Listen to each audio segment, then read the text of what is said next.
What if the moment a continent changed its money was the moment its heart was tested? What if the bills and coins people held in shaking hands were only symbols of something far older, far deeper, far more sacred than economics could measure? And what if the true story of the euro's birth was never written in ledgers, but carried quietly in the lives of ordinary people who didn't know destiny had chosen them? Good evening, and welcome back to Wisdom by the Fireside. Tonight, for our events story, we turn to a moment that reshaped a continent, a moment that seemed purely technical, financial, bureaucratic, and yet beneath the surface carried the weight of history, trauma, forgiveness, and divine orchestration. In tonight's story, we revisit the birth of the euro, but not as economists described it, not as politicians debated it, not as newspapers announced it. Instead, we view it through the lives of those who lived that night, those who feared it, resisted it, prayed for it, and unknowingly carried its deepest secret. Because what truly happened between 1999 and 2002 wasn't just the creation of a currency, it was the testing of Europe's soul. And before we begin, here is the question that will follow you through every part of this story. When Europe's nations exchanged their currencies for one, what hidden truth surfaced that no treaty, no bank, and no politician ever expected to face? We start on the night that changed everything, January 1st, 2002. The night the euro finally left the pages of policy and entered the hands of millions. But our story begins not in a capital city or a parliament hall. It begins in a modest street in Munich, where an elderly woman named Elsa Klein stood outside a small grocery shop holding a canvas bag filled with the last Deutsche Marks she would ever spend. The street around her buzzed with confusion and tension, though Germans rarely showed it on their faces.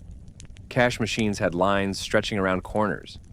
Banks had opened temporary kiosks, where staff explained conversion rates as if explaining a new religion. Newspapers printed charts comparing the strength of the Deutsche Mark to the euro, and many feared that trading a strong, proud currency for a new, untested one was a step backward. The Deutsche Mark had risen from the ashes of war, rebuilt confidence, carried the pride of a nation's recovery. And now, it was gone. It felt, to many, like giving up a piece of their identity. Elsa breathed into her cold hands. Her joints ached. Her memory flickered unpredictably these days, and the noise of the transition overwhelmed her. She had lived through two currency changes before, once as a girl after the war, when food was rationed and paper money felt like a cruel joke, and again in the 1948 reform, when people lined up through the night just to exchange their worthless notes for the new Deutsche Mark. She had survived hunger, bombings, scarcity, and grief that had carved permanent shadows in her eyes. And now, once again, the world asked her to trust a new coin. Inside the shop, a young woman named Anneliese arranged fresh apples near the window. She had opened early for customers like Elsa, people who feared prices would suddenly rise, people who wanted one last moment of familiarity before the new money erased the old. Anneliese herself didn't fully understand the purpose of the change, but she felt strangely drawn to this morning. She had always believed that economic shifts had echoes beyond the market. They rippled through families, memories, and wounds people didn't talk about. When Elsa finally entered the shop, the bell chimed softly. She walked slowly, each step careful. Her canvas bag trembled in her hand. She approached the counter and placed a small bundle of Deutsche Mark notes beside a carton of milk, a loaf of bread, and a single apple. But her hand lingered on the apple, a faint, wistful gesture, as though touching a memory. It was a gesture Anneliese noticed. "Are you all right?" Anneliese asked in a gentle tone. Elsa blinked as if pulled from far away. "I am only confused," she said. "The numbers are new. They told me I must think in euros now. But numbers no longer stay in my head."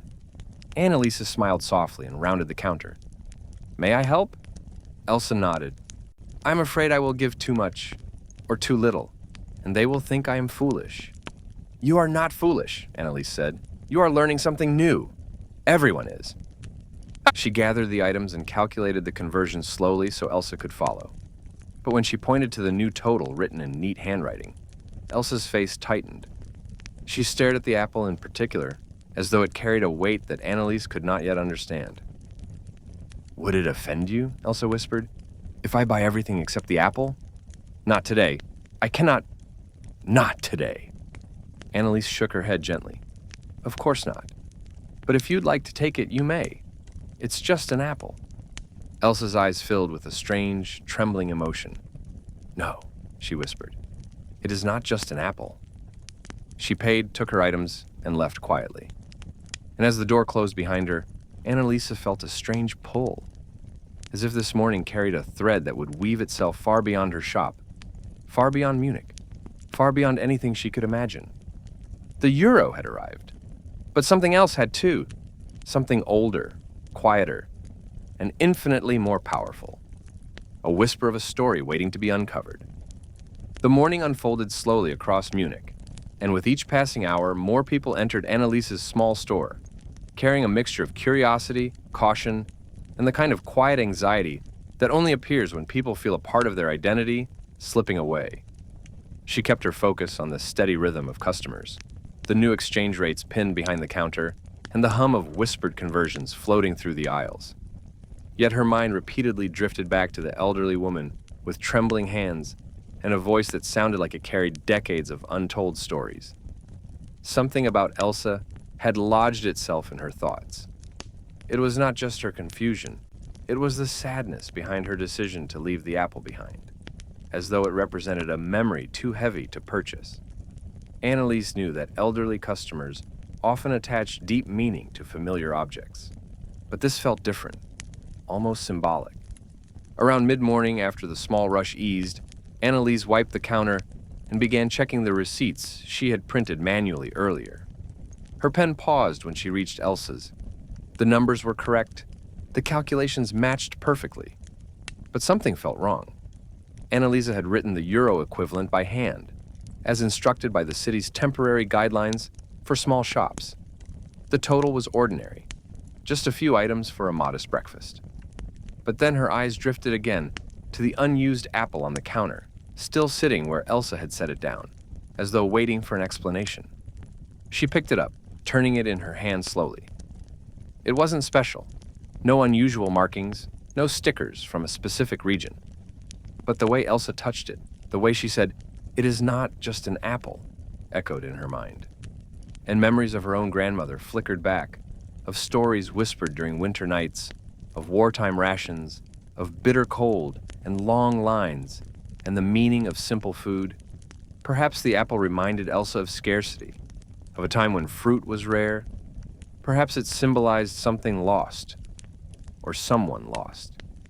Before she could think further, a man entered the shop carrying a basket filled with groceries. He looked slightly agitated, fidgeting with the edge of his coat as he approached the counter. "Excuse me," he said in accented German. "I think I paid the wrong amount earlier. I'm not sure anymore. Everything feels different today." His voice carried the same confusion and vulnerability she'd seen on so many faces that morning. She reassured him, recalculated his items with calm precision, and sent him off with a gentle smile. But as she handed him the corrected receipt, another thought surfaced. She wasn't just recalculating numbers. She was recalculating fears, uncertainties, memories. The euro was supposed to make Europe simpler, more connected, more unified.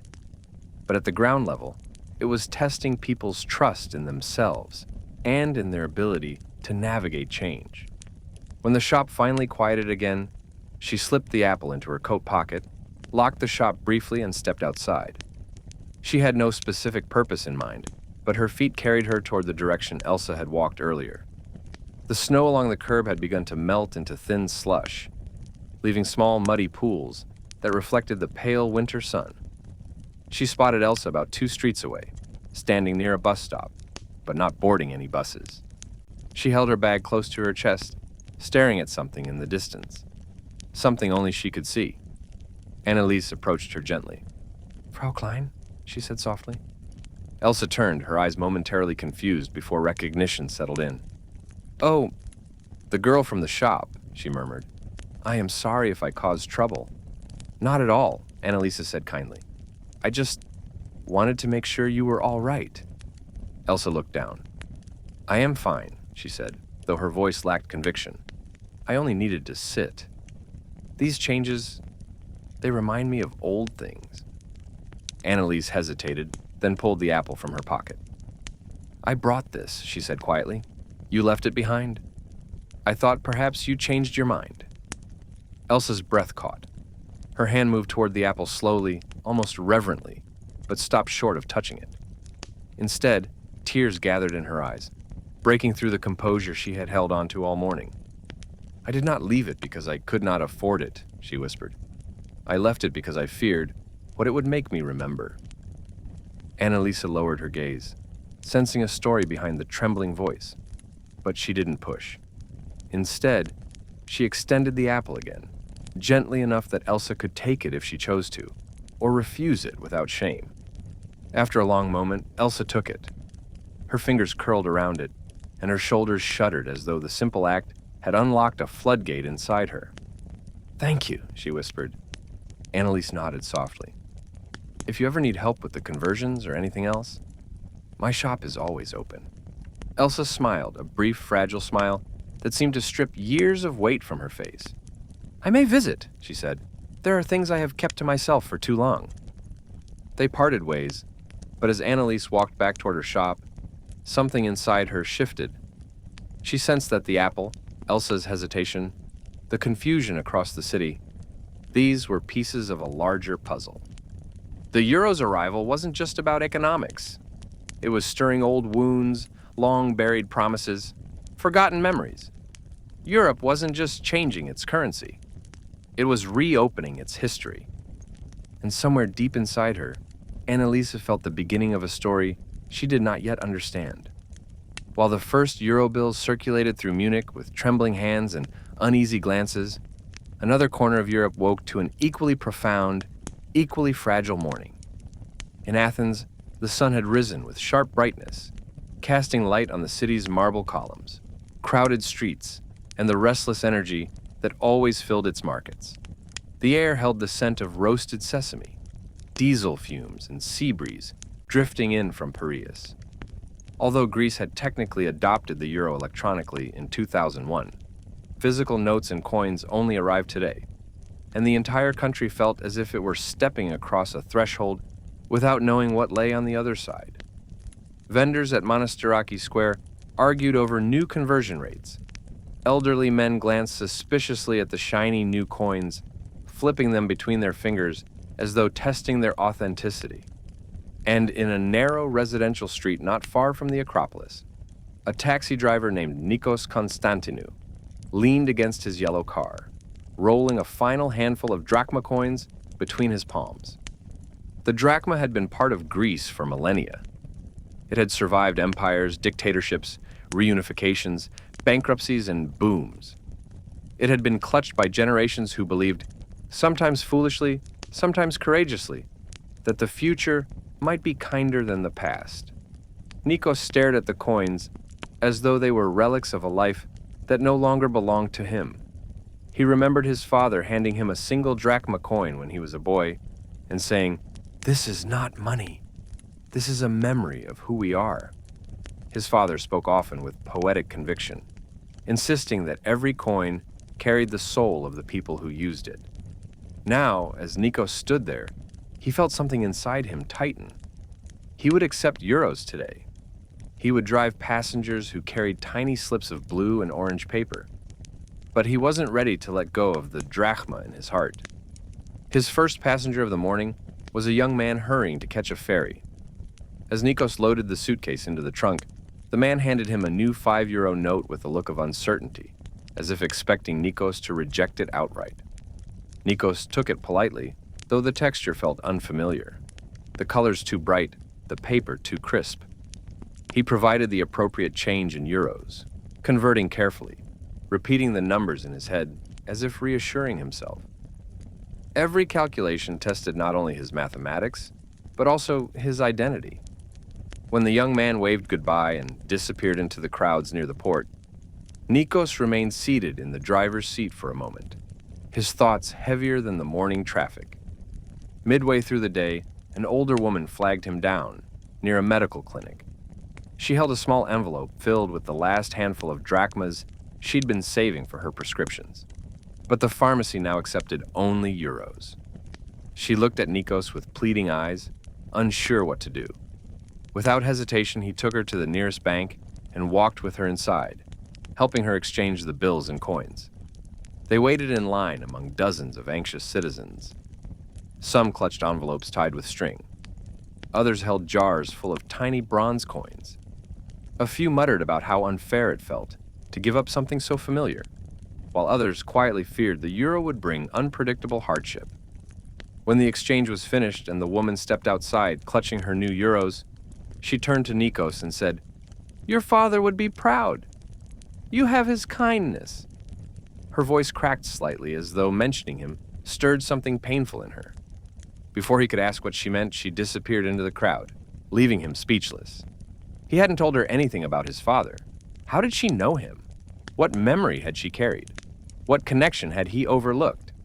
He drove through the city for hours, unable to shake the feeling that the woman's words had been a message delivered at an appointed time. And when he reached the older part of Athens in the late afternoon, the city felt different. Not simply because of the new currency, but because of a strange, invisible thread tugging at him. Something he could not name yet. As he parked outside a small shuttered pharmacy, his father's old shop, the neighborhood around him hummed with life.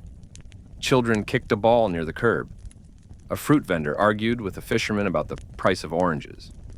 Tourists pointed at street signs, laughing as they mispronounced the Greek names. Yet the small shop itself stood silent, untouched since his father's passing. He hadn't found the strength to open it in years. But today, for reasons he didn't fully understand, he reached into his glove compartment, took out the old brass key, and unlocked the door. The interior smelled faintly of eucalyptus, dust, and something older. The lingering presence of a man who had once cared about his customers, like family. Shelves lined with faded medicines and brown glass bottles seemed frozen in time.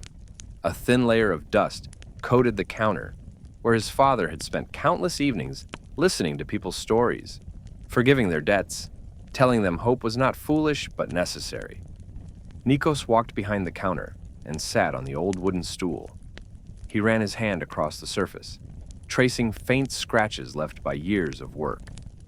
The euro may have been arriving across Europe, but here, in this forgotten corner of Athens, a different transition was unfolding. One between memory and discovery, between inheritance and identity, between a father's unfinished legacy and a son who was just beginning to understand that something ancient was calling him. And as Nikos sat alone in the small shop, unaware of what lay ahead, he felt the quiet presence of a story waiting to reveal itself, one that would carry him far from Athens, one that would connect him to strangers he had never met, one that began long before the euro and would end only when he found what his father left behind. While ordinary citizens across Europe wrestled with unfamiliar banknotes and memories that clung to their past currencies, the institutions responsible for the euro's birth awakened to a different kind of unease. In Brussels, inside a glass-walled building that housed the European Commission's Directorate General for Economic and Financial Affairs, Thomas Vermeer paced a narrow corridor lined with portraits of past commissioners who watched sternly from their frames as if judging each decision that would shape the continent's future.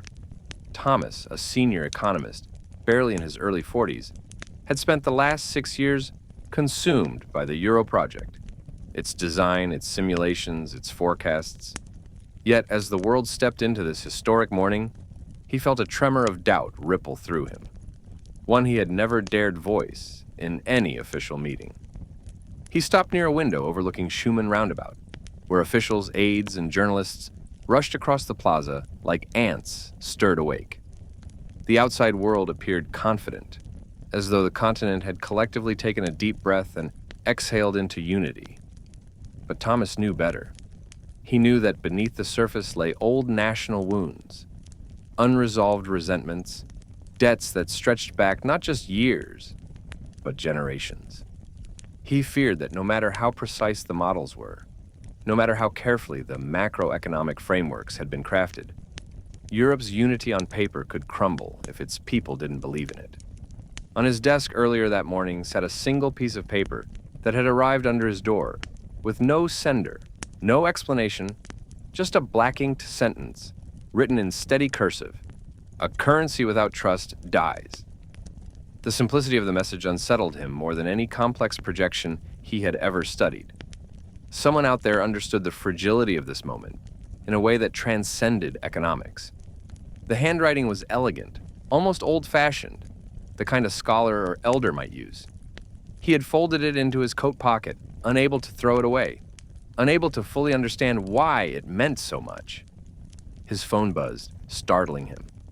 It was a call from his assistant, urging him to come to the press room where he was scheduled to deliver commentary about the euro's rollout. Thomas rubbed his temples. He could stand in front of journalists and speak fluently about monetary union, convergence criteria, inflation projections, but none of that answered the question that now consumed him. Did Europe actually trust itself? Was the euro a tool of unity or a temporary mask covering deeper fractures? Instead of heading to the press room, he turned and walked toward the archives, a quiet corner of the building rarely visited except by interns searching for old reports. Inside, towering shelves held binders, documents, and dusty dossiers from decades of integration efforts. Thomas had come here without knowing exactly what he was looking for, guided by something he couldn't yet articulate. He found himself drawn to a shelf labeled Post-War Reconstruction and Monetary Reform, 1945 to 1950. He pulled out a file at random, flipping through yellowed pages describing food shortages, displaced families, currencies that had collapsed under the weight of ruin, and notes from early conversations about European cooperation. He read minutes from a 1946 meeting in Munich, where economists had debated whether Europe needed a shared financial vision to prevent future wars. They had spoken with urgency, fear, hope, a mixture that felt uncannily similar to the undercurrent Thomas sensed today. One paragraph in particular caught his eye.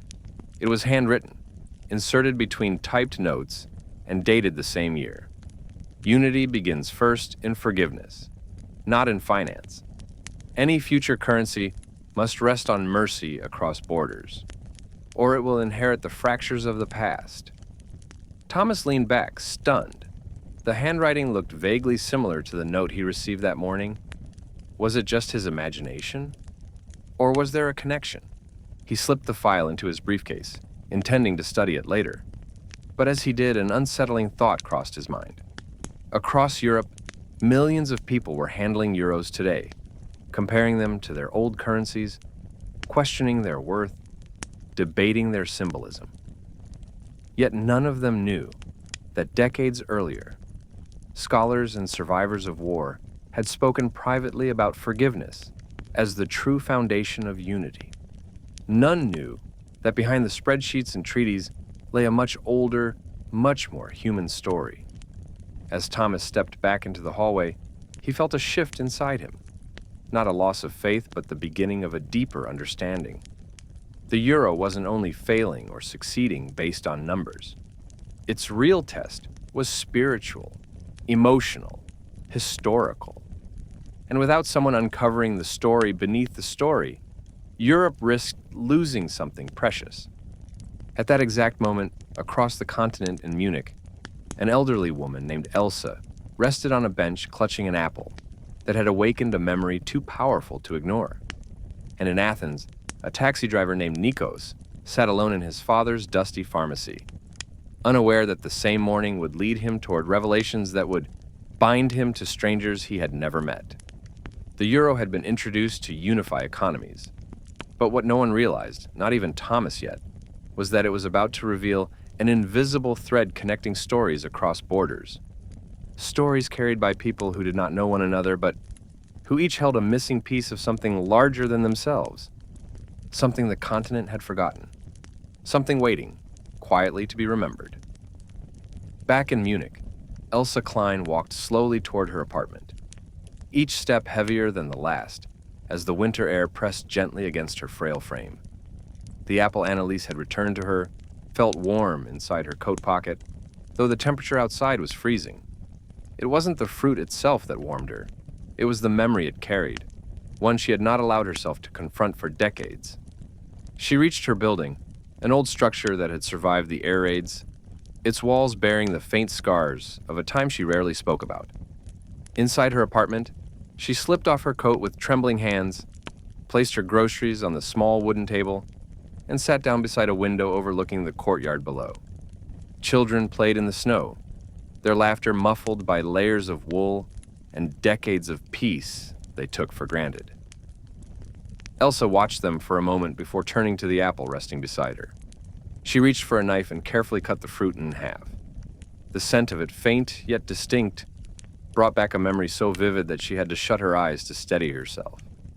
She was a girl again, standing in a food ration line that snaked around the block, clutching her father's hand tightly. The smell of smoke lingered everywhere back then. Smoke from ruins, smoke from broken homes, smoke from the burning of old currencies deemed worthless overnight. She remembered her father giving her a coin, pressing it into her palm and whispering, "If you see apples today, my little Elsa, take one. It means hope has survived the winter." They had waited hours, and she recalled the crushing disappointment when the apples were gone by the time it was their turn. But the next day, her father had somehow found one apple at a market stall and placed it in her hands like it was a treasure. "Not all sweetness disappears forever," he said. "Sometimes it just takes longer to return." She opened her eyes and exhaled shakily. The apple from Annalise's shop wasn't simply a piece of fruit.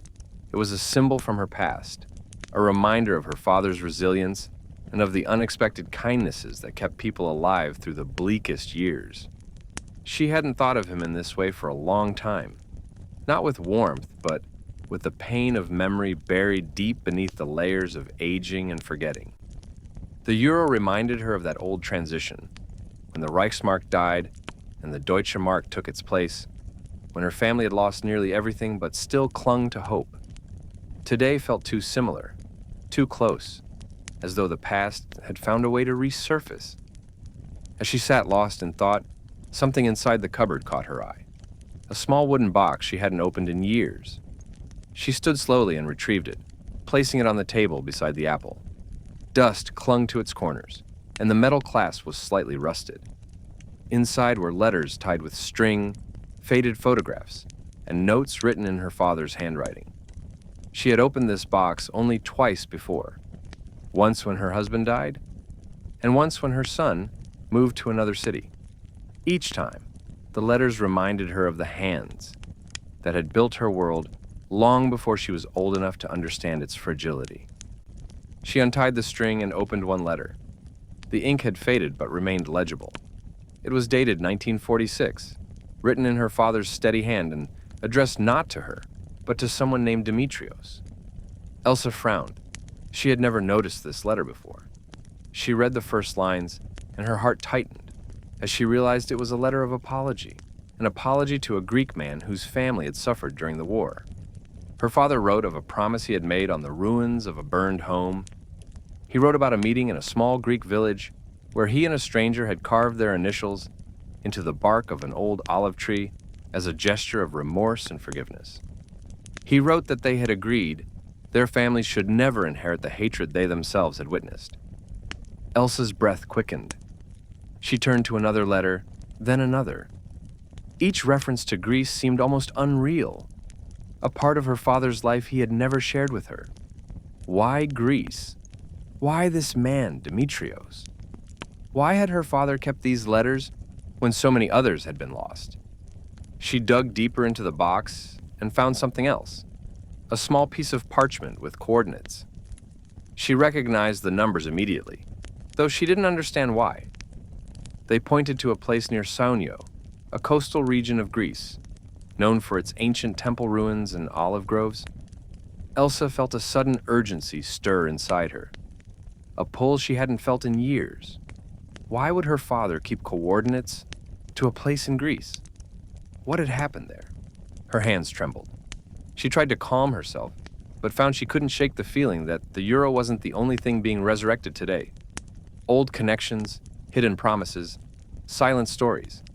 Everything seemed to be rising to the surface, demanding attention. She pressed a hand to her forehead, breathing through the confusion and the growing realization that she had carried not just memories, but a responsibility she had long forgotten. She thought of the apple, of her father's voice, of the letters sealed away for half a century. What if she was meant to do something with them? What if this morning's transition was not only about Europe changing its currency, but about her changing her understanding of her own history? She folded the letters carefully, placed them back in the box, and shut it firmly. She knew she needed help. Someone with clarity. Someone with patience. Someone who could explain what her father had left behind. And as she thought of Annalise's gentle voice in the shop, she realized that perhaps the younger woman's unexpected kindness was the first step toward uncovering something far greater. Elsa stood, steadying herself with the chair. She would have to return to the shop, and she would have to tell Annalisa everything.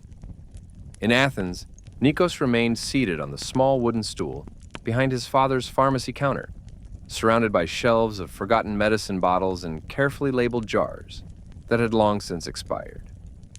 The afternoon sunlight slanted through the dusty window in golden ribbons, illuminating the silence of a place that had once been full of voices seeking help, advice, or a kind word. He had not planned to step inside today. In fact, he had avoided the shop since the funeral years ago. But something about the transition to the euro, something about the way people clutched their old drachmas like memories slipping away, had drawn him back to the shrine of his childhood. His father had believed that money was only one kind of currency. Kindness, forgiveness, and dignity were others. And sitting here, in the quiet of the shop, Nikos could almost hear his father humming under his breath, the way he used to while mixing herbal salves. As his eyes adjusted to the dim interior, he noticed the old ledger on the counter. Its leather cover was cracked from years of handling, and the pages were filled with patient names, prescriptions, dosages, and, most importantly, debts. His father had never turned anyone away for inability to pay, insisting that a sick person had already paid enough. Sometimes people returned months later with a handful of coins. Sometimes they paid in olives, bread, or promises. Sometimes they never returned at all. And yet his father never erased a name or marked a debt as owed. Instead, he simply wrote later, as if planning to revisit it in some brighter future. Nikos opened the ledger, expecting to see a list of neatly crossed-out entries from his father's meticulous handwriting. But as he flipped through the pages, one entry caught his attention. It was circled 3 times, as though his father had intended to draw attention to it, but never finished the thought. The name read, Klein Elias, dated 1984. Nikos frowned. Klein? That was not a Greek name. He scanned the note beside it. Medicine for lungs. Payment later if possible. There was no amount listed, no details, just his father's familiar script, and a sense of urgency behind the triple circle. He did not recognize the name, nor could he recall ever hearing his father speak of a German patient. He closed his eyes, trying to remember faces from that time. But the years blurred together into a haze of childhood impressions. Still, the name pulled at him, tugging on some thread he couldn't see clearly yet. And then a stranger coincidence flashed through his mind. Earlier that day, the elderly woman outside the clinic had said, "Your father would be proud. You have his kindness." How did she know his father? Was she connected to the name in the ledger? Or was it simply one of those eerie comments older Greeks often made when sharing memories of people long gone? He turned the old entry over in his mind as he continued flipping through the ledger. On the last page, tucked beneath a loose sheet of paper, he found something unexpected, a folded note in his father's handwriting. It was not an IOU nor a prescription. It was a set of coordinates. They were written carefully in ink, with a brief line above them. For the day when the drachma ends. Nikos' pulse quickened. Why would his father leave such a cryptic message? Had he always known the drachma would be replaced someday? Had he wanted Nikos to find this note in this exact moment? He reached for his phone and entered the coordinates into the map application. A location blinked onto the screen, an area near Sounio, close to the cliffs overlooking the sea. The same place where his father had once taken him as a child. He remembered that day clearly now, the salty wind brushing his hair, his father examining the ancient olive trees with reverence, as though the land itself carried secrets. He had carved something into one of the trees that day, though Nikos had been too young to understand its meaning. When he had asked about it, his father had only said, "Some places remember what people forget." He stood slowly, the weight of revelation pressing down on him. The euro had arrived this morning, and yet here he was, unraveling a clue left by his father that seemed tied to something more ancient than any modern monetary union. The coincidence was too uncanny to ignore. The coordinates. The circled debt to a German man named Elias Klein. The woman who seemed to recognize his kindness. The sudden pull toward his father's legacy on the very day Europe changed its currency. He felt as though he were stepping into a path his father had prepared years earlier. His phone buzzed unexpectedly, jolting him from his thoughts. It was a message from a number he did not recognize. The text contained only 4 words: "Do not ignore Sounio." Nikos stared at the screen, startled. The message made no sense, and yet it echoed his own mounting intuition. He typed back cautiously, "Who is this?" No response came. The number did not appear on any caller ID databases. It felt like something or someone was directing him. He locked up the pharmacy, sliding the key back into his pocket, and walked toward his taxi, the afternoon sun casting long shadows across the pavement. As he drove out of the neighborhood, he could not shake the feeling that whatever he was about to uncover near Sounio was part of a story larger than anything he had imagined. The euro had united currencies, but perhaps it was also unearthing connections between people who never knew their lives had once intertwined. He accelerated down the coastal road, leaving the familiar behind, heading toward a memory wrapped in coordinates and sealed by his father's hand. And though he didn't know it yet, the same force drawing him to Sounio was about to pull others across Europe toward the same truth, a truth waiting beneath the branches of an ancient olive tree. In Brussels, evening settled slowly over the European quarter, gilding the windows of the commission buildings with a faint amber sheen. Inside the archive room, however, the light was dim, filtered through dust that danced in the air, like memories refusing to settle. Thomas Vermeer sat at a long wooden table, with the old 1946 file open in front of him. He had intended only to glance at it quickly before continuing with his day, but hours had passed without him noticing. Something about the handwritten insert, the reference to forgiveness, the tone of the unknown author, calm, resolute, deeply wounded, had pierced straight into him. It felt as though the writer spoke across decades, addressing him personally. He studied the cursive script again. It was elegant, but not ornamental. It suggested a scholar or an intellectual, someone with a steady hand honed through years of careful writing. And the phrasing, "Unity begins in forgiveness, not finance," was so unlike the technical documents of the era that it stood out like a confession hidden inside the machinery of reconstruction. He flipped through the rest of the folder, searching for clues. The notes referenced a small post-war symposium in Munich, attended by German, French, Dutch, and Greek representatives, mostly academics, priests, and mid-level administrators, not politicians.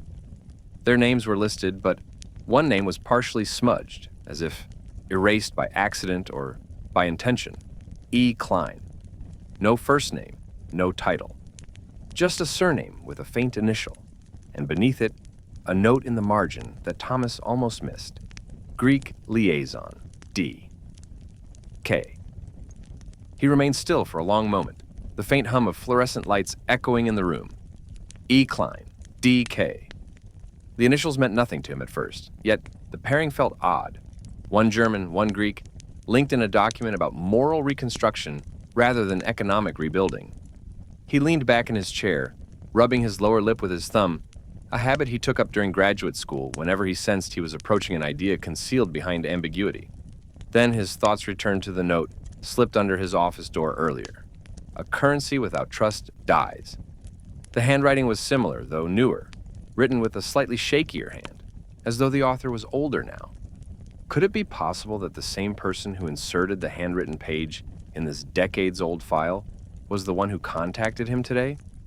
It sounded absurd, even impossible. And yet the handwriting, the tone, the urgency, they matched in spirit, if not perfectly in ink.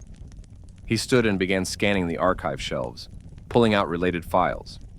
Most were routine: memos, budget lists, diplomatic cables. But one thin folder caught his eye. It was out of place, tucked between two thick binders, as though someone had slid it in quietly to avoid detection. The tab simply read, "Unverified Correspondence, 1946 to 47. The folder contained a bundle of letters bound with brittle twine. Some were typed, others handwritten. The correspondence were not immediately clear. The signatories varied, the paper quality shifted, and several pages were missing. But one letter near the top made Thomas's pulse quicken. It was written in German and addressed to a Greek counterpart. The opening line read, "As agreed beneath the olive tree, we must preserve what we witnessed." The reference was too specific to be coincidence. Thomas felt a chill pass through him. Beneath the olive tree? Had that symposium in the aftermath of war included some private, undocumented meeting between two individuals, one German, one Greek, bound not by policy but by conscience? What had they witnessed? What had they promised?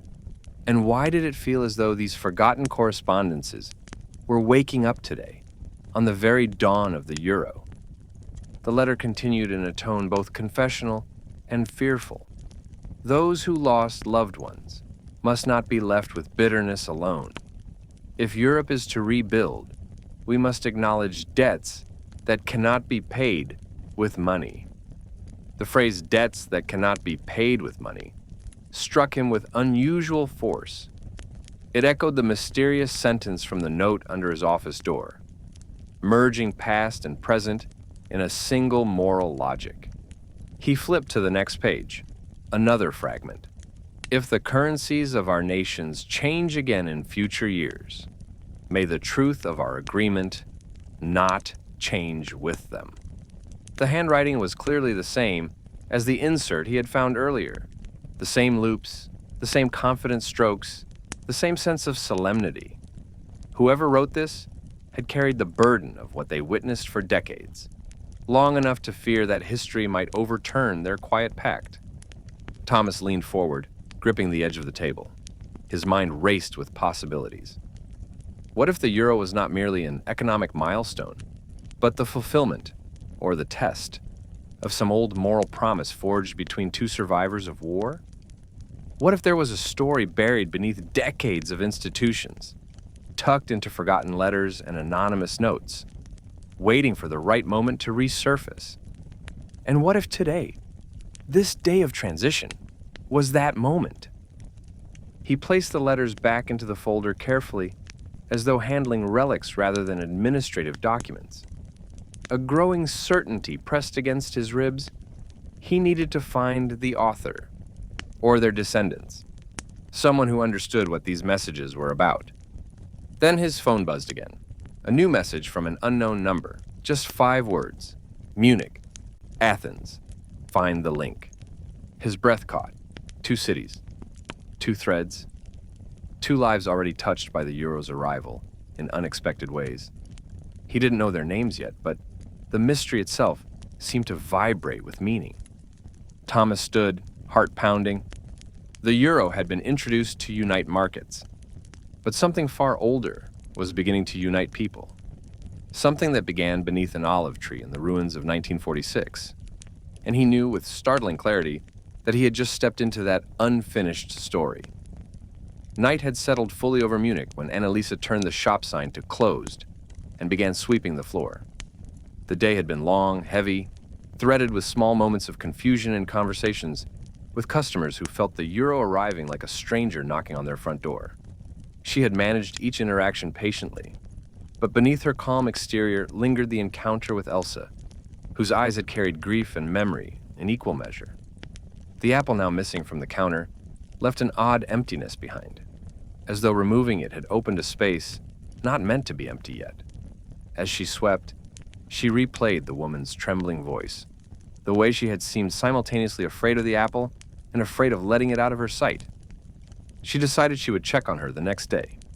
But as she walked toward the back room to collect her bag, a soft knock at the front door startled her. She turned to see Elsa herself standing outside in the dim light of the street lamp, her breath forming small clouds in the cold air. She looked smaller than earlier, wrapped tightly in a wool coat, clutching a wooden box to her chest, as though protecting something fragile. Annalisa hurried to unlock the door. "Frau Klein, are you all right?" Elsa stepped inside, her eyes brimming with emotion. "I'm sorry to come so late," she said, voice trembling, "but I need to speak with you. I didn't know who else to turn to." "Of course. Come in. Sit, please." Annalise guided her to a small table near the window and poured a glass of water. Elsa sat carefully, placing the wooden box before her as though it were filled with secrets rather than paper and photographs. For a long moment, neither woman spoke. Then, Elsa opened the box slowly, her hands shaking. "I found these today," she murmured. "I had forgotten they existed. Or perhaps I chose to forget. But the euro, it brought everything back, all at once." Annalisa sat across from her, silent but attentive.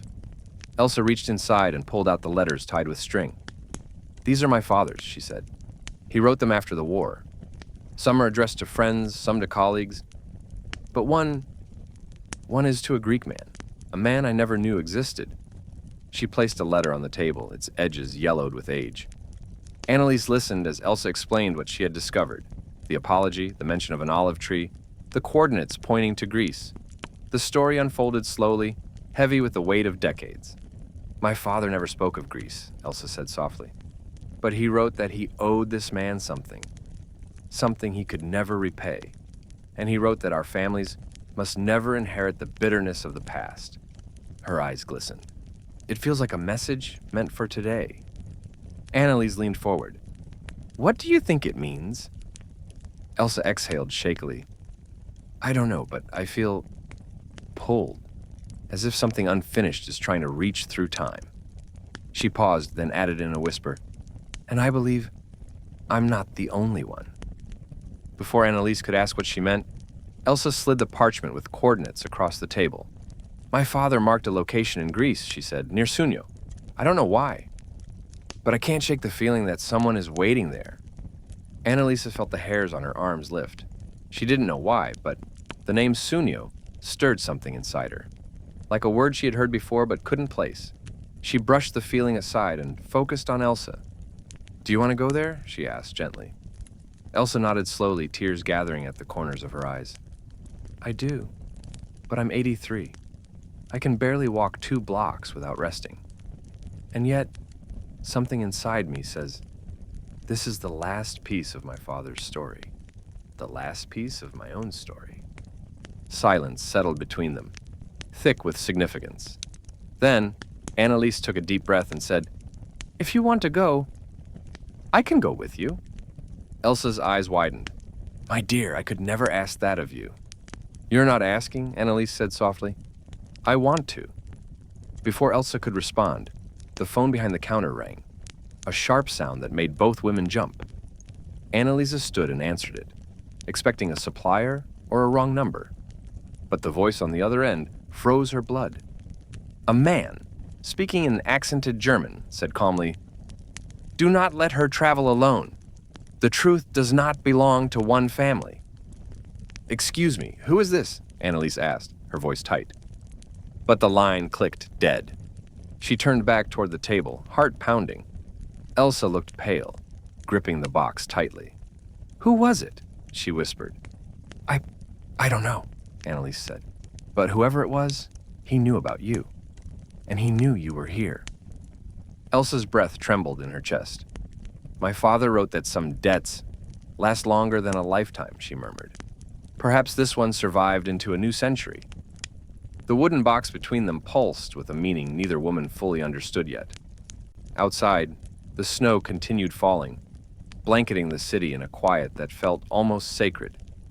And as they sat together, one elderly and fragile, the other young and steadfast, Both sensed that the euro's first day had stirred not just economies, but histories. Across the continent, someone else was moving toward Sounio. Across the continent, unanswered stories were waking up. And across the continent, three strangers who had never met, never spoken, never known of each other's existence were being drawn toward the same ancient promise beneath an olive tree that refused to be forgotten. The drive from Athens to Sounio felt heavier than Nikos expected. The coastal road was familiar. He had driven it countless times in his youth, but tonight it felt transformed, as though each curve and cliffside carried the weight of something waiting just ahead of him.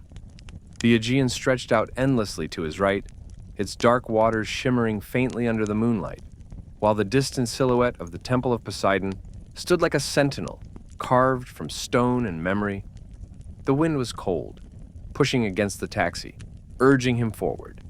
And all the while, the note in his pocket with the coordinates his father left seemed to thrum against his leg like a heartbeat. As he approached the location near the old olive grove, he slowed the car to a crawl. The headlights illuminated a narrow dirt path winding up a gentle hill. He switched off the engine and stepped out, the air sharp and clean, carrying the scent of salt and earth. For a moment he felt foolish. What was he expecting to find? His father had been gone for years. The olive tree from his childhood memory might have been cut down long ago. And yet, he couldn't shake the certainty in his stomach that something significant waited for him beneath those branches. He walked up the path slowly. The moonlight cast long shadows across the landscape, turning the olive trees into dark, knotted figures, reaching toward the sky. The grove was quiet, eerily quiet, except for the occasional rustle of leaves. As he approached the largest tree, the one he vaguely remembered from childhood, he paused. Its trunk was wide, twisted with age, and the bark bore deep grooves that seemed almost like scars. He reached out and placed his hand on it, feeling its roughness beneath his fingers. Then he saw it, faint, almost invisible, but definitely there. Carved into the bark, aged by decades, were two sets of initials, EK.DK. He stepped back, pulse hammering through his chest. The initials matched the entry from the old ledger. Elias Klein, and DK, no doubt a Greek counterpart. His father's name had been Konstantinos Dimitrios. DK. Could it be that simple? Could his father have carved these letters alongside a German man in the aftermath of the war? He leaned closer, studying the markings. They were older than the grooves around them, aged, worn, softened by time. But they remained legible, as though the tree had preserved them intentionally. Beneath the initials was a faint line of text, almost too eroded to read. He squinted, tracing the letters with his fingertips. Let this stand in place of what cannot be undone. The words caught him off guard. He felt the weight of them in his chest, heavy with sorrow, forgiveness, and a history he had never learned. His father had never spoken of the war except in vague, philosophical terms about suffering, loss, and the importance of mercy. Nikos had always assumed it was just his father's gentle nature, but now he suspected there was more. Something deeply personal. He stepped back, breathing in the cold night air. What happened here? He whispered aloud, though there was no one to answer. But then he noticed something else. Something small, almost hidden behind a low-hanging branch. A metal tin box, rusted from decades of rain, partially buried beneath fallen leaves. His heart jumped. He knelt and brushed the leaves away, revealing its full shape. It was the size of a notebook, with a latch corroded by time. He hesitated before opening it, unsure what truth he might be about to uncover. With a slow breath, he pried the lid open. Inside was a stack of papers wrapped in waxed cloth. They were old, older than anything he had seen in the pharmacy. Some were handwritten, others typed on yellowed paper. The top sheet carried a sentence written in German and Greek. If these letters are ever found, then our families have met at last. Nikos froze. Families. Plural. He unfolded the next page. A letter addressed to the child of EK, wherever you may be. It described the meeting beneath the olive tree in 1946. a moment of confession between two men burdened by guilt and grief. Elias Klein, a German man who had lost his brother in Greece during the occupation, had sought forgiveness from a Greek villager, Konstantinos Dimitrios, whose own family had suffered. But instead of bitterness, the two men had chosen mercy. They vowed that their children or grandchildren must someday know this truth, so that the past would not be lost to silence. Nikos's vision blurred. His father had never mentioned this, not once. Why? Had he believed the world was not yet ready? Had he thought the wounds too deep? Or had he waited for the right moment, one that only a new currency could bring? He turned to the next page, a page that made his breath catch. It contained a second letter, addressed to the child of DK. His hands trembled as he read the first line. It was from Elias Klein. If you find this, know that your father forgave me long before I forgave myself. Nikos sat back on the cold earth, the olive tree looming above him as though standing witness to a promise made before he was born. And as he held the letters, tears blurred the ink. The euro had arrived today, uniting currencies across Europe, but it had also pulled him into a story that had begun half a century earlier, one written by men trying to prevent their pain from passing to their children. He folded the letters reverently, returning them to the tin box. He knew now without doubt that he must return to Athens, not to resume his routine, but to find out who Elias Klein's descendants were. And somewhere in Munich that same night, an elderly woman named Elsa Klein held her father's letters without yet knowing that another family, his family, was already walking toward her past. By the time Thomas left the archive and stepped back into the main corridor, Brussels had darkened into that particular kind of evening where the city seemed both important and strangely small. Streetlights glowed over the roundabouts. Diplomats hurried past in coats and scarves, carrying folders that looked heavier than they were. Yet, despite the swirling noise of the European quarter, Thomas felt as if he were walking inside a quiet tunnel, the words from the old correspondence echoing louder than the present around him. Unity begins in forgiveness, not finance. Debts that cannot be paid with money. As agreed beneath the olive tree, we must preserve what we witnessed. These sentences, once hidden in dusty files, now hung in his mind like verses from a forgotten psalm. He returned to his office expecting to find a full inbox, missed calls, perhaps even a reprimand for skipping the press briefing. But what awaited him on his desk was something else, and far more unsettling. An unmarked envelope lay on top of his papers, as if gently placed there by an unseen hand. Inside was a single sheet of paper, bearing just 3 lines, typed on an old machine whose letters were slightly misaligned. You have found the Munich file. You have read the olive tree. The story is not finished until the children meet. Below, in pen, someone had added 2 words. Sounio, soon. He sat down slowly, the chair creaking beneath him. He didn't bother asking himself how the sender knew where he had been or what he had read. That question would only deepen the mystery. The more practical part of his mind wanted to dismiss this as some elaborate prank, perhaps orchestrated by an eccentric archivist with too much time and a taste for drama. Yet nothing about the letters he had just read suggested playfulness. They were soaked in grief, sacrifice, and a sober sense of duty.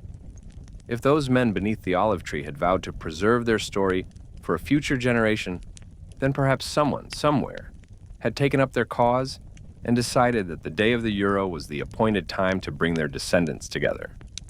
He opened his laptop and searched internal databases for any records connected to Klein and Sounio in the post-war archives. The results were sparse. One entry referenced a German civil servant, Elias Klein, who had attended a series of reconciliation meetings in Greece after the war, then returned to Munich and faded from official records. Another entry mentioned a Greek pharmacist from Athens, who had been part of informal committees providing medical aid to displaced families around that same period, though his name was truncated in the file, K. Dimitrios. That was all. The gaps in the records felt deliberate, as if the true story survived only in private letters and living memory, not in institutional history. He leaned back, rubbing his forehead. The anonymous messages had mentioned Munich and Athens. The letters had mentioned an olive tree. The old minutes he had found spoke of debts that could not be paid with money. And now, another note insisted that the story is not finished until the children meet. The euro had been designed to unite economies, but suddenly he felt as though he were following a thread of unity that belonged not to Brussels, Berlin, or Paris, but to a quiet, God-woven story that had begun decades ago with two men trying not to hand their bitterness down to their children. He picked up the phone and called a contact in the Munich regional office, asking if there were any surviving family members of an Elias Klein who had worked in public administration after the war. The answer came after a short pause and a flurry of keyboard clicks. Yes, there is a daughter, listed as next of kin in some archived pension records. Her name is Elsa. She still lives in Munich. The official on the other end sounded puzzled that such an old record would interest a senior economist in Brussels, but Thomas merely thanked him and wrote down the address. He hung up and stared at the note on his pad. Elsa, a living link to the name in the letters. Another piece in a puzzle whose shape he could now begin to see. He hesitated for a moment, weighing duty against instinct. On paper, his responsibility that day was to explain the euro to journalists and reassure markets. In reality, he felt a deeper responsibility stirring, the kind that didn't show up in job descriptions, but that whispered to conscience when history knocked quietly. If the letters were true, then the birth of the euro was not merely a policy milestone. It was the moment those men beneath the olive tree had anticipated, the time when their children, or their children's children, could finally meet and understand what had been done in their name. His phone buzzed again with a new text from the same unknown number as before. You have the Munich address. The Greek sun has already found the tree. Do not let this pass. He stared at the screen, feeling as though the building itself were speaking to him. At another time in his life, he might have dismissed all this as coincidence, but he had spent too many nights watching markets move, not just on numbers, but on sentiments, expectations, invisible tides of human trust. He knew that the most important forces in the world were often the ones you could not quantify. He made his decision with a clarity that surprised even him. He would not go home tonight. He would change his ticket, fly to Munich at first light, and find Elsa Klein. He would show her the copies of the olive tree letters and ask whether she knew anything about a Greek man whose name had been nearly erased by time. Then, if the pieces fit as he suspected they might, he would arrange to travel to Greece. Officially, it would be easy enough to justify. A field visit, a public confidence tour, a symbolic trip to demonstrate that Brussels understood how the euro was felt on the ground. Unofficially, he knew he would be following a different mandate altogether. He turned off the computer, gathered the copies of the letters, and slipped the anonymous notes into his briefcase, feeling strangely as if he carried not just paper, but a message entrusted to him. As he left his office and stepped out into the cold Brussels evening, the euro's first day continued to unfold in bank vaults and shop tills across the continent. But somewhere beneath and beyond all those visible transactions, a quieter exchange was taking place, one in which guilt was being traded for mercy, fear for trust, and forgotten promises for remembered grace. And if he was honest with himself, Thomas knew he was not orchestrating this. He was being led into it, whether by history or by something higher still. The next morning in Munich began with a quiet gray sky, the kind that seemed to dim the city's colors, not out of sadness, but out of contemplation. Snow from the previous night clung to rooftops and window ledges, softening the sharp corners of the buildings. Inside her small apartment, Elsa prepared for a task she hadn't imagined undertaking even 24 hours prior: traveling to Greece. Her hands shook slightly as she packed the wooden box into a sturdy cloth bag, wrapping it in a wool scarf to protect it. She moved slowly, not only because age had made her cautious, but because she felt the weight of something ancestral pressing down with every fold of fabric. Annalise arrived promptly at 9, her breath visible in the cold as she knocked. She carried a travel bag slung awkwardly over her shoulder, proof that she was fully committed to accompanying Elsa, despite the uncertainty that lay ahead. When the elderly woman opened the door, Annalise greeted her with a warm smile that carried a depth far beyond politeness. There was something in her expression, an unspoken promise, that eased Elsa's fear. "I hope you slept," Annalisa said gently.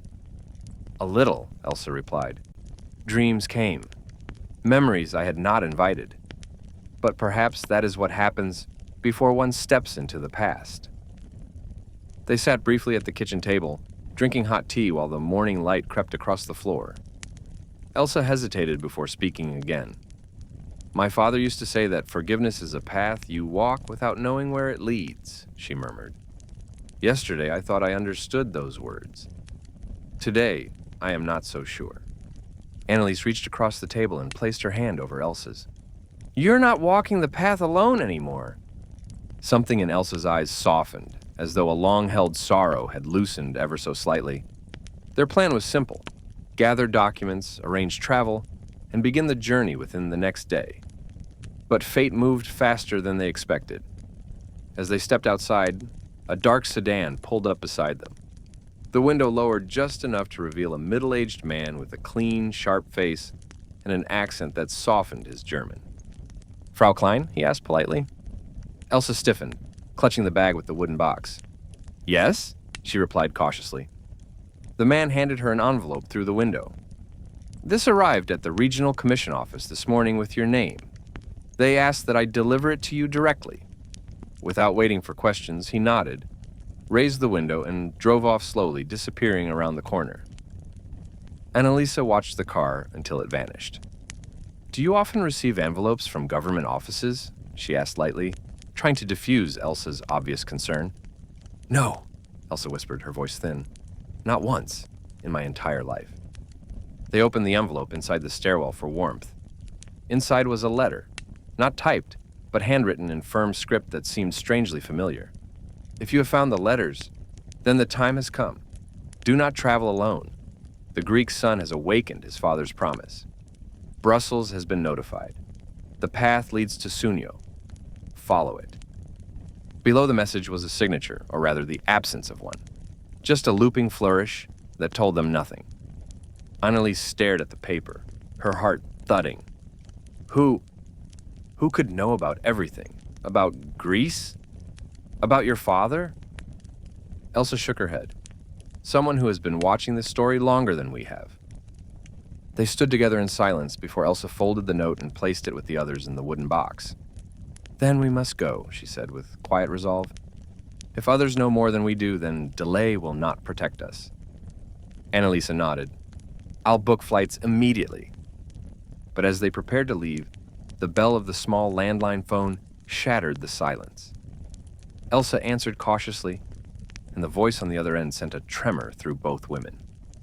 "Frau Klein," the man said, his tone steady but warm. "My name is Thomas Vermeer. I'm calling from Brussels. I believe I am part of a story your father left behind." Elsa's hand tightened around the receiver.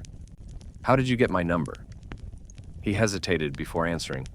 "Because the letters you found. There are copies, hidden in our archives. And there is more. I think you need to hear it in person." Elsa's breath caught. Annalisa leaned closer, listening.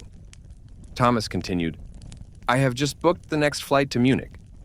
Please, don't leave before I arrive."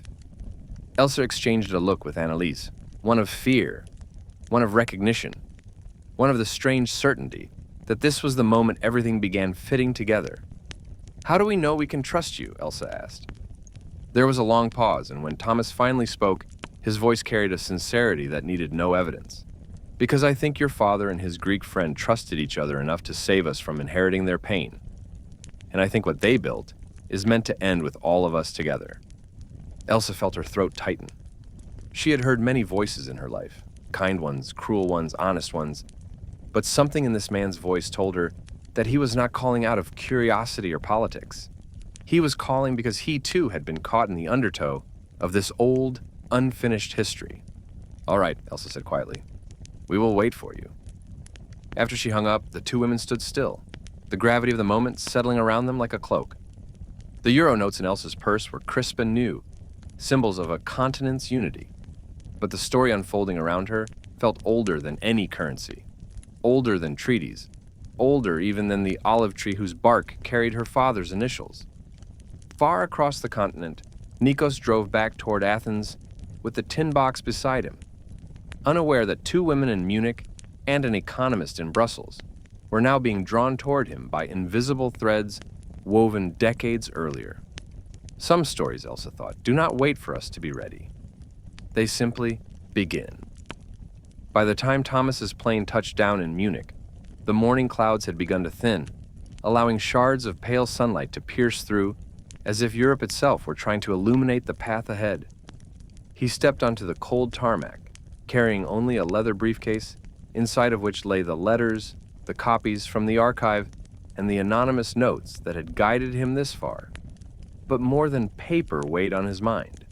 It was the haunting sense that he was stepping into a story written long before he was born, one in which he was not the author, but a character summoned by forces he could barely understand. He took a taxi to Elsa's address, rehearsing in his mind how he might introduce himself without overwhelming her. He was used to explaining economic forecasts, not the weight of inherited forgiveness. He rang the bell, half expecting no one to answer. But after a tense few seconds, the door opened to reveal Annalisa, her expression wary yet resolute. "You're Thomas Vermeer?" she asked cautiously. "Yes," he replied. "Thank you for waiting." She studied him for a moment, then opened the door fully. "Come in."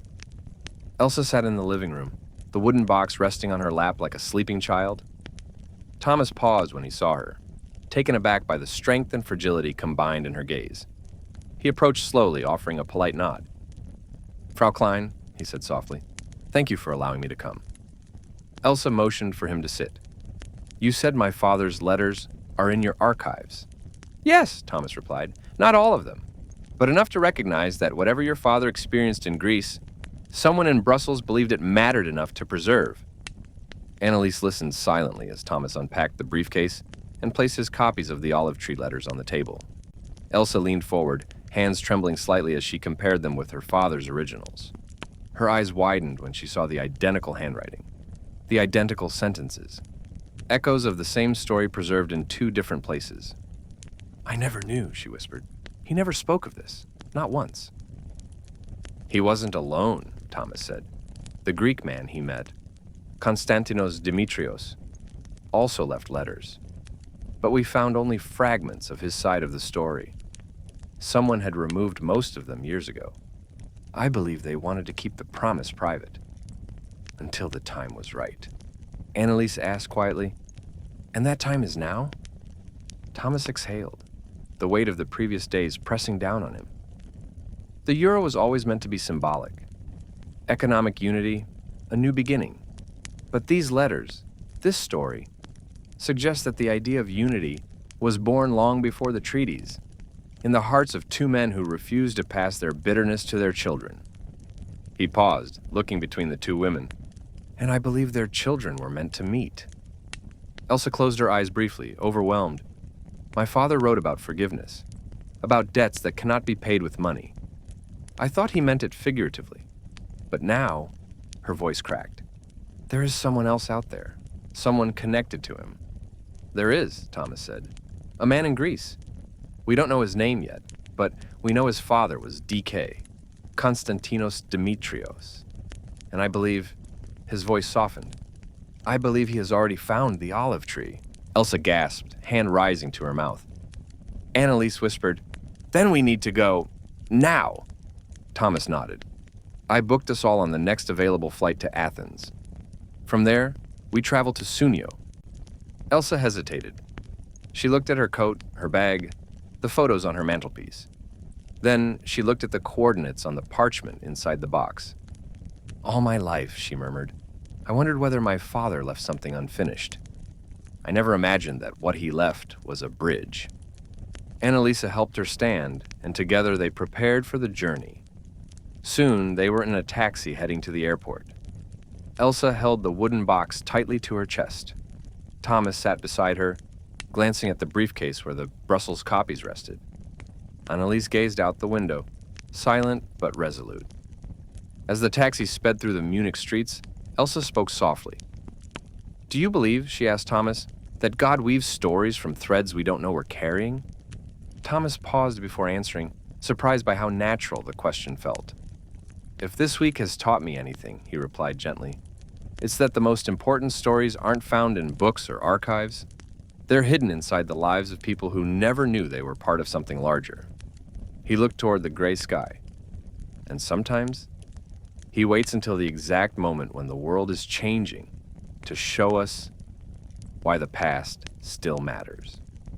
The flight to Athens was quiet, tense, and filled with the electric hum of anticipation. Elsa stared out the window during takeoff, her wrinkled hands trembling slightly. Annalisa held one of them, offering comfort without words. Thomas reviewed the documents, rereading the olive tree letters until he nearly memorized them. When they landed, the Athens air greeted them with a warmth that felt ancient, as though the land itself had been waiting for them. Their cab driver chatted amiably about the Euro transition, unaware that his passengers were chasing a story older than the currency itself. The closer they drew to the southern coast, the more the landscape shifted from city to cliffside, from modernity to timelessness. But as they approached Sounio, something unexpected happened. Traffic slowed. A police car and several bystanders clustered near a turnout ahead. The taxi driver frowned and rolled down the window. "Probably a tourist accident," he muttered. But as they inched closer, Elsa's breath caught in her throat. Parked on the side of the road, dusty, familiar in a way she could not explain, was a yellow taxi, its driver's seat empty, its door still open, as though someone had stepped out and walked toward the olive grove, and was waiting for them. The taxi driver slowed to a crawl as he approached the turnout near the cliff. Elsa leaned forward in her seat, her breath shallow, her eyes fixed on the yellow taxi parked at an angle, as if its driver had stepped out in a hurry. The sea beyond shimmered in endless sheets of blue, but none of them noticed it. Their attention was consumed by the stillness of the abandoned vehicle. Thomas exchanged a look with Annalise, each silently arriving at the same conclusion. Someone got here before them. Their driver pulled over carefully.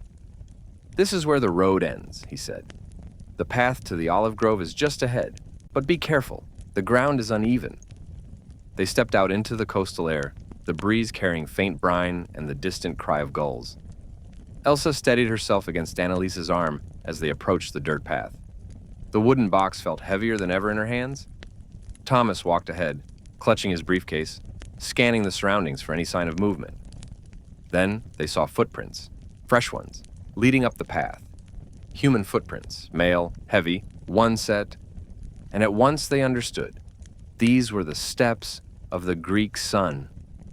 Elsa's pulse quickened. They followed the path carefully, the rustle of olive leaves overhead, sounding almost like whispered instructions, as if the grove were guiding them closer. Ahead, the ancient tree rose like a sentinel of memory, its gnarled trunk thickened by centuries, its branches stretching wide as though embracing the wind. And beneath it stood a man. His posture was frozen between awe and disbelief, as though he had been holding his breath for minutes. His hair dark, his frame sturdy but tired, he held an old tin box in one hand, his knuckles white with emotion. The breeze tugged gently at his jacket, but he did not turn until he heard Elsa's quiet inhalation. A sound so fragile, it seemed to float across the air like a prayer. He turned toward them. For a moment, none of them spoke. Thomas took a slow step forward. "You found the letters," he said quietly. The man nodded. "My father left them."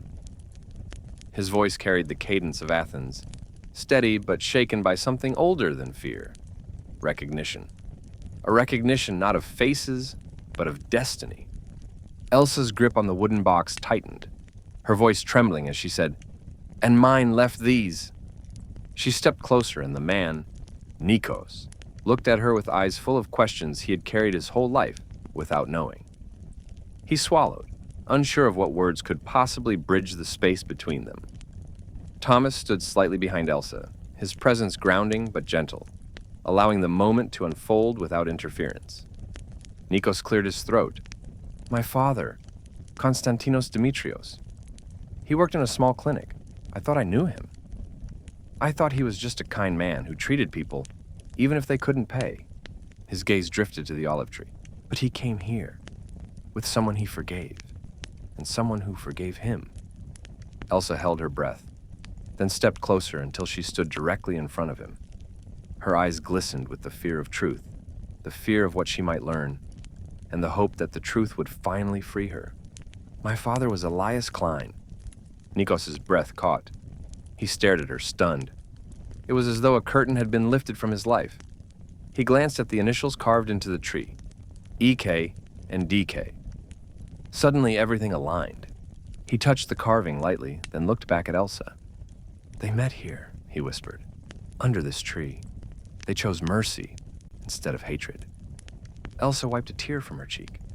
He never told me why he returned from Greece with a kindness he couldn't explain. He only said that suffering can make enemies, but only truth can make peace. Nikos opened the tin box, revealing the letters his father left behind. He took one and offered it to Elsa. Her hands shook as she accepted it.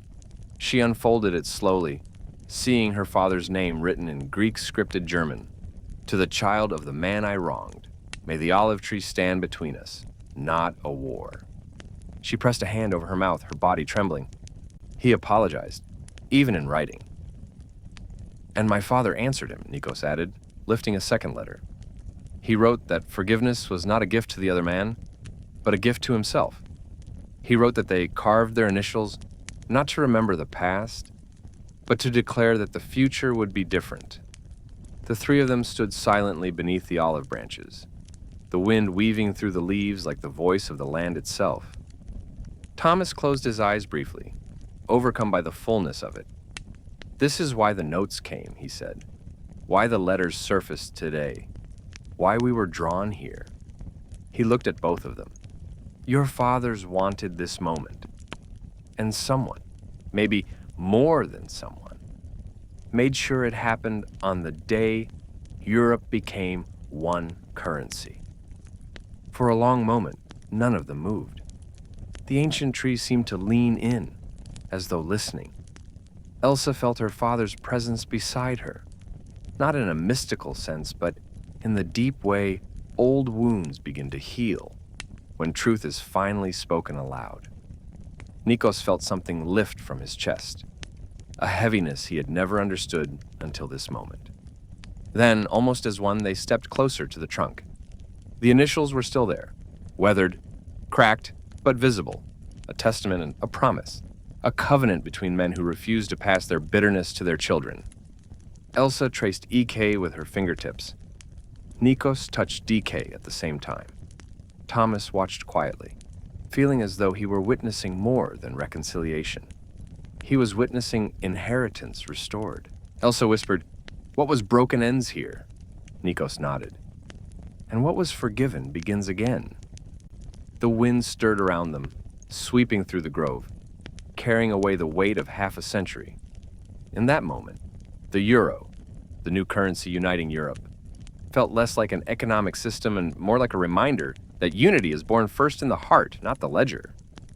They stood together, strangers until minutes ago, family now in the way fate sometimes chooses for us. But the story was not finished. The olive tree still held one more secret, one they had not yet uncovered.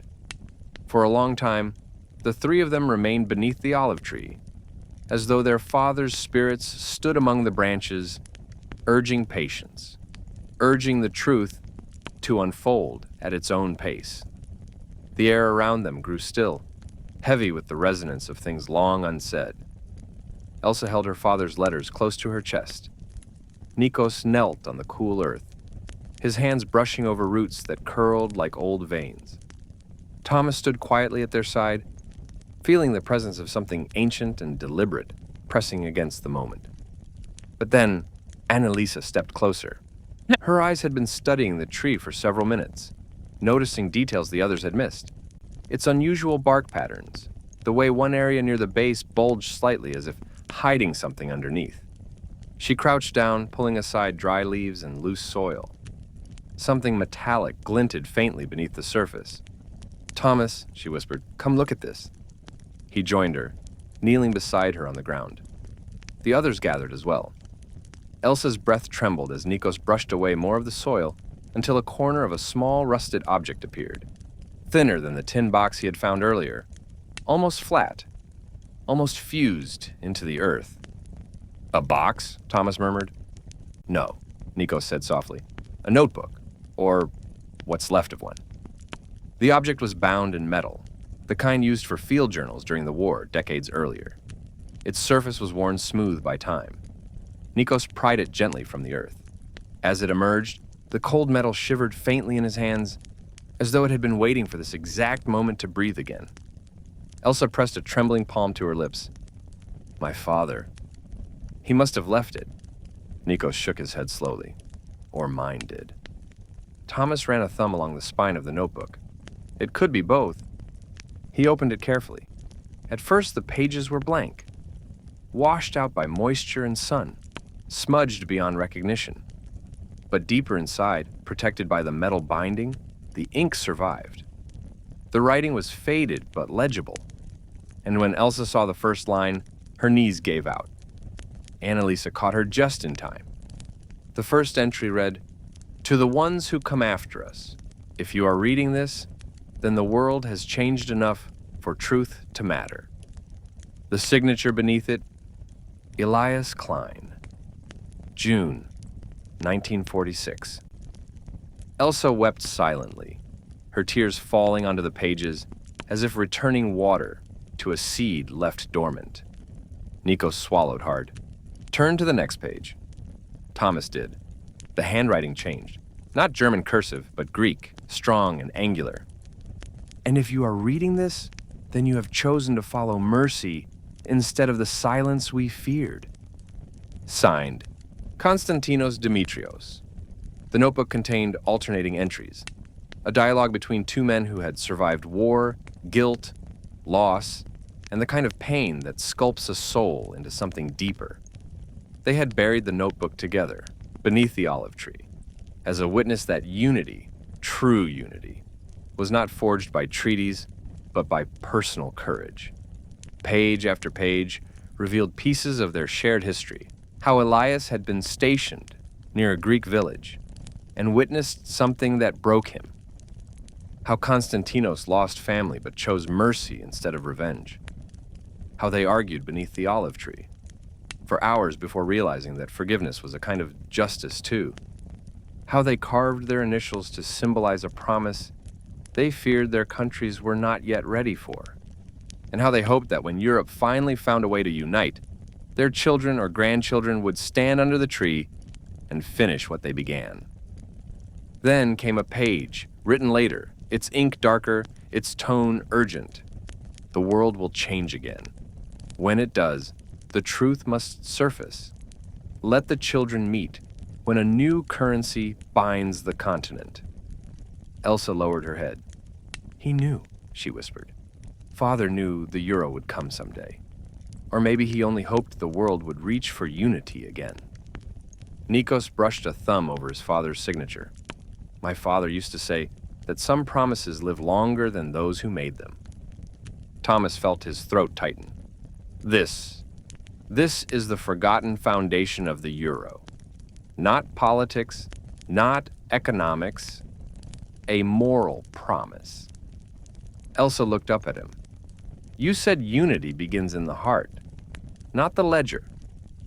Thomas nodded slowly. "Your fathers proved that long before Europe tried." They read more pages, some smudged, some perfect. One entry struck them all silent.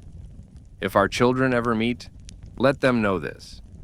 The mercy we chose beneath this tree saved us from becoming what the war tried to make us."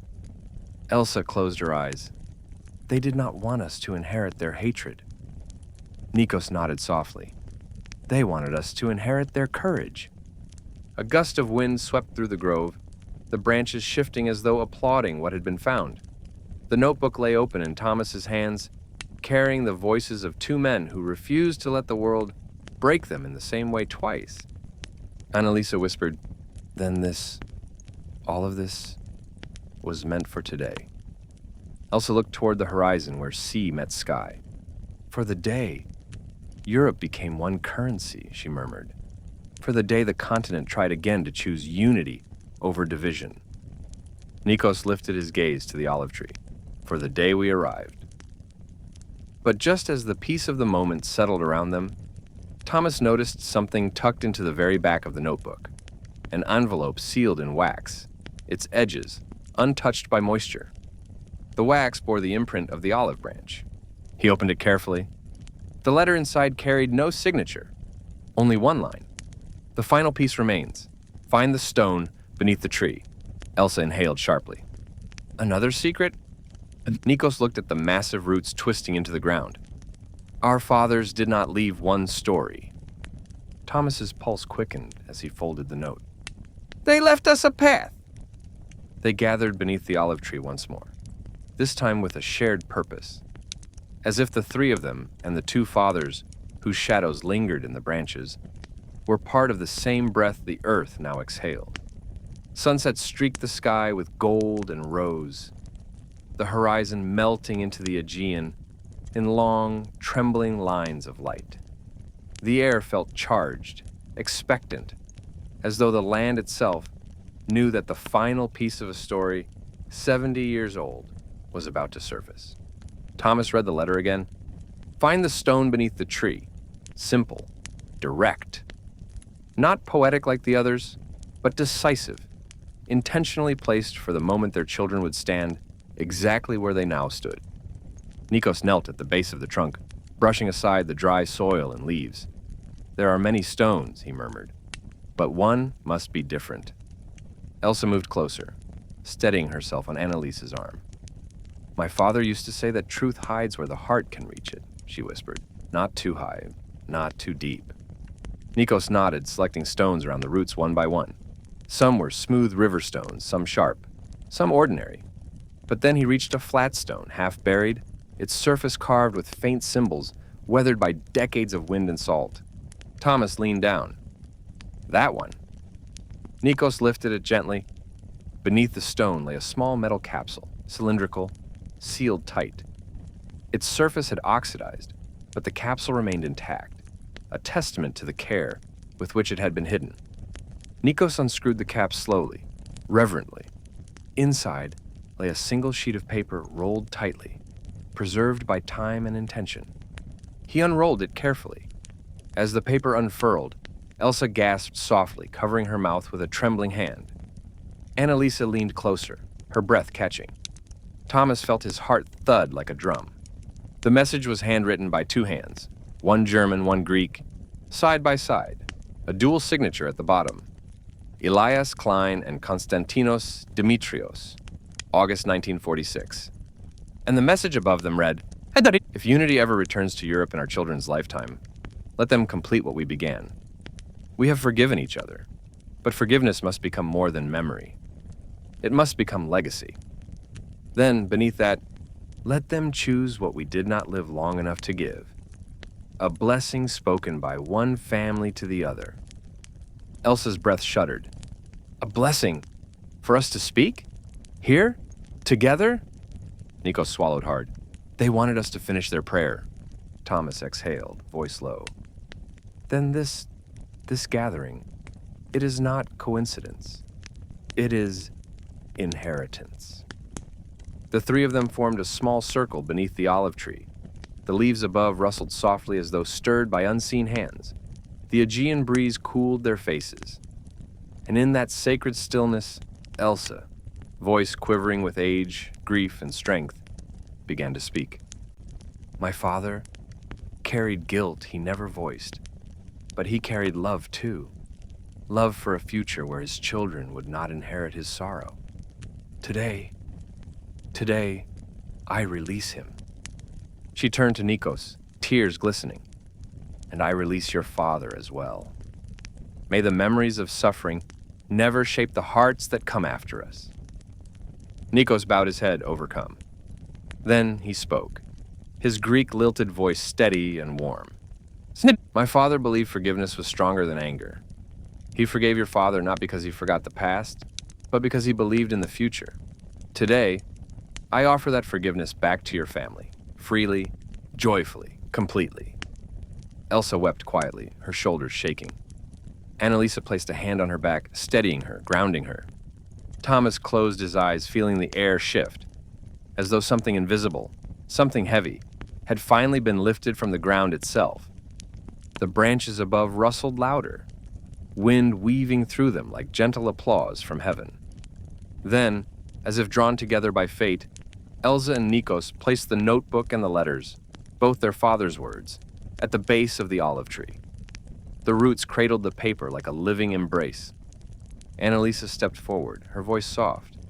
This tree has carried their story for 70 years. Today it carries yours, too. Thomas nodded. And tomorrow, Europe carries it. They remained there as the sun dipped behind the cliff, washing the grove in a warm, amber glow. It felt almost like a benediction, one written not by treaties or banks or politicians, but by two men who dared to believe mercy could ripple further than hatred. When the last light faded, they walked back toward the road, 4 people who had arrived strangers and were now bound by something deeper than blood. A story completed, a promise honored, a forgiveness inherited. At the turnout, they paused one last time. Elsa turned to Nikos, eyes tender. Our fathers were right. Unity begins in forgiveness, not finance. Nikos smiled, tears still glistening. And today, Frau Klein, Europe is a little more united. Thomas felt a quiet peace settle over him. Currencies change, borders shift, markets rise and fall. But what happened beneath that tree? That is what builds a continent. They reached the taxi together, the horizon behind them glowing faintly. Elsa whispered, "What would the world be if we all knew the stories behind the stories?" Thomas smiled softly. "Maybe this is how we begin to find out." The olive tree watched them leave, its roots anchored in history, its branches reaching toward tomorrow. A story finished, a legacy restored, a prayer completed, and somewhere beyond the human eye, God's quiet weaving continued. The story reveals that unity, true unity, is never built solely through treaties or currencies, but through hearts willing to forgive before anyone asks them to. Europe did not become one currency the day the euro arrived. It became one currency on the day 2 broken men beneath an olive tree chose mercy over vengeance. And the euro's first dawn simply resurrected the promise they left behind. The moral questions remain for every listener. What debts do we carry that cannot be paid with money? Do we pass wounds to the next generation or heal them? Do we recognize divine timing when it arrives quietly, disguised as coincidence? This story reminds us that forgiveness is not an act of surrender, but of strength, one that frees both the giver and the receiver. And sometimes God weaves stories across decades so that strangers can become family and broken histories can finally mend. Thank you for listening to this Fireside tale tonight and for being part of our little circle. If the story touched your heart, share it to the ones you love. And if you would like to listen to more like it, you know where to find us.